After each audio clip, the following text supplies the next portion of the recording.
not only relieve stress, but they also help to provide some of the necessities like fresh water.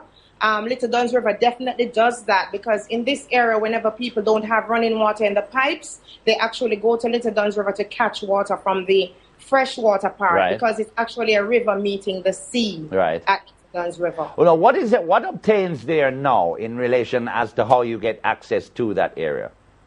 Well, for the past few months prior to the minister's fraternal intervening, which I must say that I have been advocating for this for over 5 years now, and the UDC and the TPD code didn't pay any attention to myself and the citizens, except for writing a letter to my workplace to say that I was scandaling them.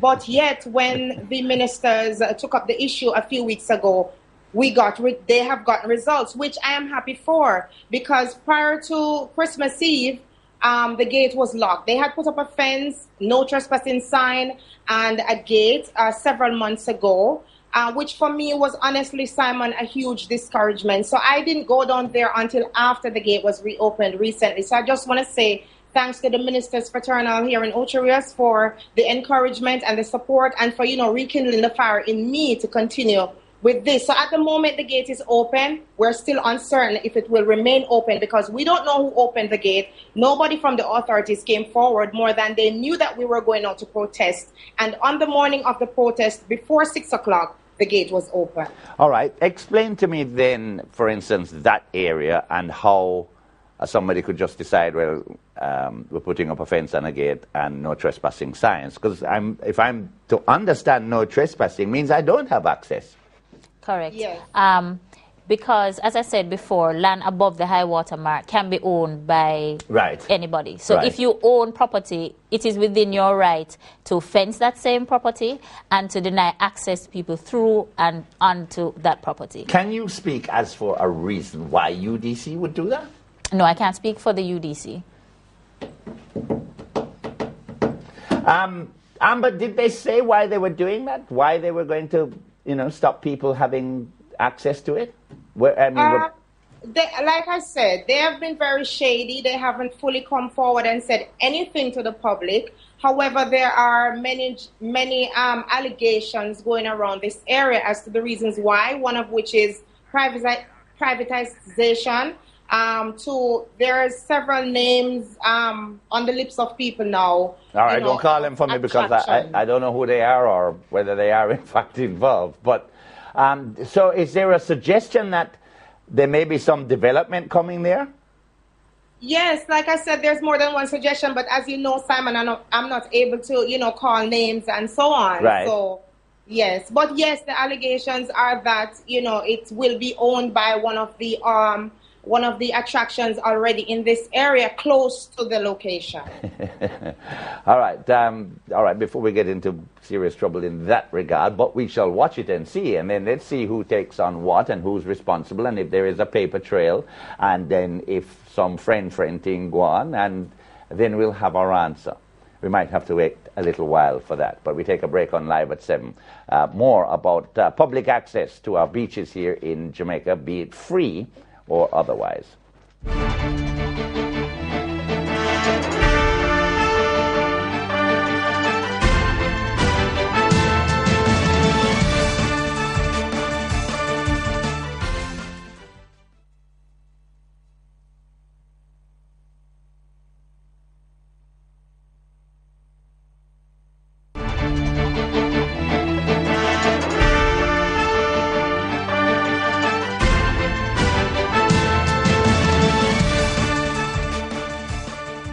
All right, welcome back to Live at 7. Still with us is Marie Chambers, Manager of Legal Services Branch at NEPA, and on Skype we have Amber Crowell, better known to you as DJ Amber, who is a beach advocate in Ocho Rios as we continue to look at this issue of public access to local beaches. Now, one of our camera crew here just raised the issue about our beaches in Portmore, in Hellshire and so on, and I do know Boardwalk I go to regularly and happily pay them whatever they ask me because I love the facility and the fact that they've got fish and beer and so on. I'm good with that.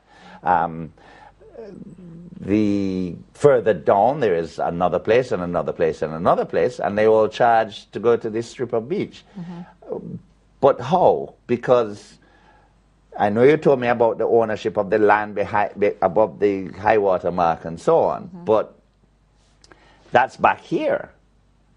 I want to get to the water there, which, if I'm understanding you right, is still my right. Right. But under the Beach Control Act, there's a provision for licenses to be given for the operation of commercial recreational beaches. Right. And commercial, which implies that there's some fee that's going to be charged for the use and access to the beaches and all the facilities that those beaches will provide.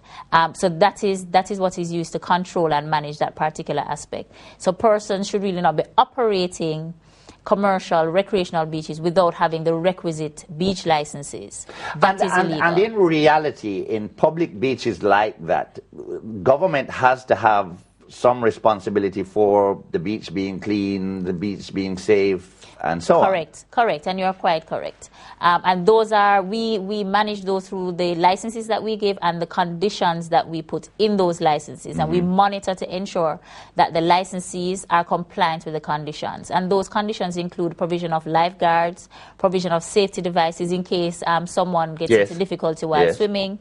We provide for sanitary facilities. Oh, we should. When they are licensed. Right.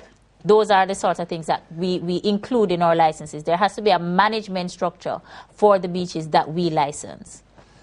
Amber, what about the point that I'm making is that our beaches, yes, are our own, but not too many of us are going out to clean up the beach and to plant, to put down sanitary conveniences, and those things cost money. Is your group or are you opposed to paying a fee to access beaches?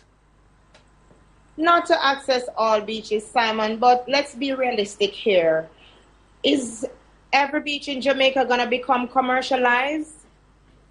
That's the problem that I think the people of Jamaica are having with the use of public beaches in Jamaica. For the stretch of all of the North Coast, let's say from Portland to Negril, how many spots can you identify that is just, there that people can walk on and enjoy the water? Yes. There's very few. So this is the problem I think Jamaican people are having. We're not saying that, for example, if I'm in Portmore, I won't go and pay to go to the beach in Portmore. Right. But if I'm in St. Anne and somewhere like, say, Little Duns River, which is like a very small spot, it's been free for many years. It's been there for persons to use. And I don't feel like every square inch of the beach should become commercialized. Well, and that's the other thing. Surely there must be some natural area for me to go swimming without having to worry about whether there's sanitary convenience. And I'm not worried about a lifeguard. And it's not your responsibility by Riptide carrying me to Cuba. Which is, again, one of the issues. You spoke about the Riptide because that's something we're also concerned about because, and I'd like to bring up the fact that we have a draft beach policy that deals with access. We being NEPA. NEPA, the authority. And one of the things that it considers is that there's just some areas along our coastlines that are not safe for the public to use for recreational swimming purposes because of riptides and other issues. For some areas, the drop-off is so close that you go 3 meters out and you're in 10, 15 feet of water. That's happened to me before. Right, so those are some of the concerns. So there are some areas that we must acknowledge that are just not safe for that purpose. Right, but there are some that are and don't require all, or certainly citizens don't require all of the other things that you give licenses for. No. And there's provision for that. There is provision. There is provision. The beach policy that I spoke of, the draft beach policy, because it's not yet finalized. But the draft beach policy does speak to the fact that the authority, the NRC, Natural Resources Conservation Authority, and the National Environment and Planning Agency will be trying to identify beaches that we can manage which will be free to the public. And we will provide... Where is that? Gunboat Beach. And we will provide the sanitary and other facilities to as part of your overall mandate. As part of our overall mandate. All right. What about somewhere like, what's that little place? Laughing Waters. Now, there's a lovely little beach there, but there's private property there, and there's a gate there, and you can't access it without invitation and all sorts of wonderful things. How does that come about? That's because of the land ownership? Well, more than likely it will be because of the land ownership. Because if you want access to the beach through my land, and I am the licensee, and I'm going to be managing and putting in all the necessary facilities for your safety. No, there's none of those things there. There's property, steps, a nice beach, and it no belong to you and me. Well, or certainly in terms of access. I'm trying to remember because I'm mixing it up with another. Right. Laughing Water, you turn off the main road out by Draxall area in St. Anne, and you go down. There's a power kind of station beside it, and there it is. Okay. I think it's owned by government, but I'm not sure. What about if I were to access that property? Private as it could, Governor General live there, plus the Queen, plus the Prime Minister. What happens if I come by boat to come up there? Well, one of the things you have to consider, once you pass the high water mark, you are going to be trespassing on someone else's land. So once I step out onto the sand? The dry area, that's not normally wet by the ebb and flow of the tide, yes, you're going to be trespassing on someone else's land. That's what that means. So if I come out of my boat when it's high tide and the water gone further up? No, it's the ordinary ebb and flow. Ordinary ebb and flow of the tide. Okay. So once you go beyond that section, you are trespassing on someone else's property. Now, just help me out here, because I've gone to Barbados a number of times, and I notice whether a hotel is there or whether there are private properties there, there are lanes, little walkways going down to the beach. And I can go to the beach right in front of your house, right in front of that hotel. Right, and that's, is their law different? Their laws are different from ours. And what our draft beach policy is trying to do is to change, or we are recommending in the policy, changing some of the laws to allow what you see in Barbados to happen in some areas within Jamaica, which would mean that we would have to acquire some of the lands beyond the high water mark that are currently privately owned in order to have that same situation where persons are able to access above the high water mark to lay their towels out and enjoy. How much of a reality is that, that policy becoming law? Well, it is a draft policy, so we will see what happens after it moves beyond the NRC and NEPA. So it would involve government having to buy up land space? Or at least acquire some interest in those areas. Or if in the areas that are currently not occupied by any buildings or structures, to see if we could have any agreements in relation to the management and access to those areas. So why not just take away what UDC have? Well, remember that there has to be the policy has to move beyond the stage that it is now before we could move towards taking away land from the UDC or any other government institution that currently owns beach lands. But if you're serious about this discussion, wouldn't the authorities be saying, well, UDC has most of the land, so let's get the policy going, and then we just shift it. We just take it away from UDC. UDC doesn't have the right now to sell it to some hotel chain or private investor. Well, that's actually what you've said not true, because the UDC actually doesn't own the majority of the coastal lands. Right.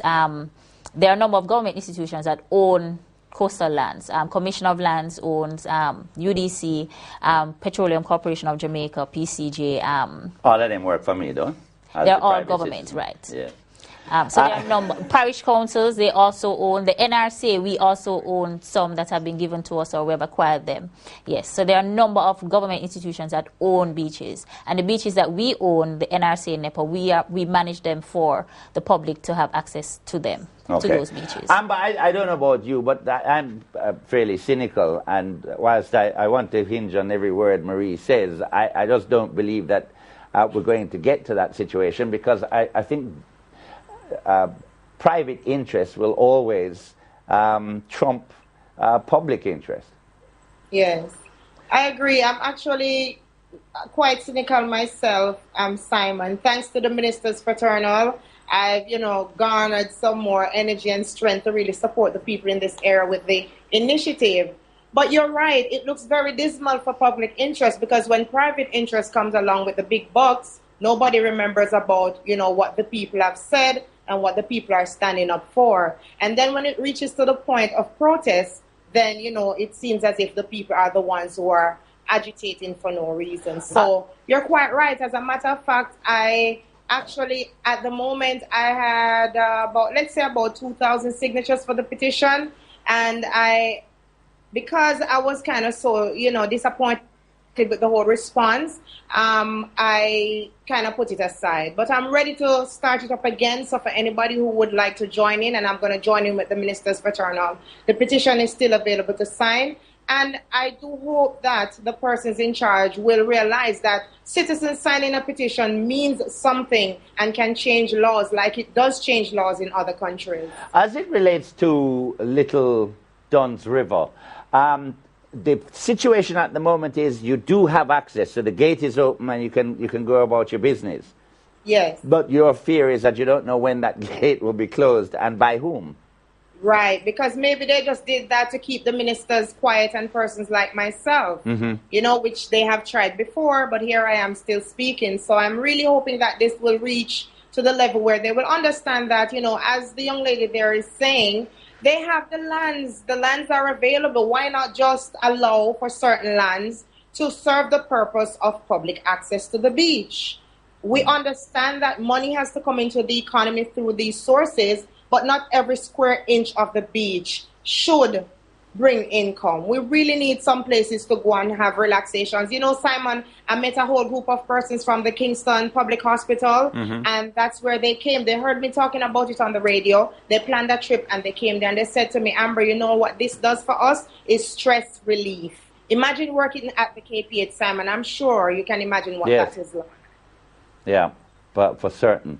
Are there any plans to create what we call beaches, we the public call beaches, which is the sand, soft and nice, and a rock stone, a joke out your foot, or a bottle in the beach, and so on, from some of our coastal areas, which, as you say, not everywhere is safe to go? Not by the authority. There are no plans by the authority to reclaim or dump sand on any area to make a beach, in quotations. Is that because we're satisfied with the number we have, or you just don't see it as a role for you at the moment? No, it's not that we don't see the need for it. But for the beaches that we manage, we're taking other steps to see if we can to minimize erosion, which is what removes the sand from the beaches, right, and also to see if we can encourage accumulation of sand. So we're trying I don't know if you recall the climate change adaptation project recently, and the successes that we had in testing different methods of actually maintaining sand and maintaining the beaches. So we actually planted seagrasses to see if that could, because that is one of the factors. All right.